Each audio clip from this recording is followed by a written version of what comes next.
Que le pétrole coule à flot. Ce sont les mots de Donald Trump. Cette nuit, les États-Unis et l'Iran ont enfin trouvé un terrain d'entente autour d'un protocole d'accord qui sera signé vendredi en Suisse.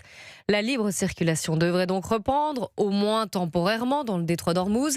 Et déjà ce matin, le cours du baril de pétrole s'affiche en nette baisse de 5%.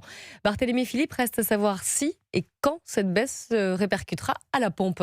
Oui, mais à condition que tout se passe comme prévu. Si les tankers peuvent à nouveau circuler librement et en sécurité dans le détroit, la baisse des cours du pétrole brut va se stabiliser, voire s'accentuer.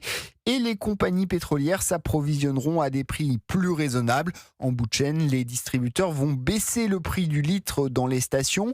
Alors que le diesel et le sans-plomb flirtent toujours avec les 2 euros, la situation pourrait s'améliorer d'ici 2 semaines, selon Thierry Brosse, expert de l'énergie chez Columbus Consulting. Si cette baisse du brut devenait durable, on pourrait avoir des prix qui baissent vers 1,80 € et donc on retrouverait le diesel un peu moins cher que l'essence. Si tout se passe bien, évidemment, dans 15 jours, on va avoir cette baisse-là, mais si, entre-temps, on voit que la lumière au bout du tunnel, c'est certes une lumière, mais le tunnel est un peu plus long que prévu, cette baisse, elle, sera retardée. Pour un plein moyen de 50 litres, une baisse de 20 centimes par litre représente environ 10 euros d'économie. Barthélémy Philippe du service économie d'Europe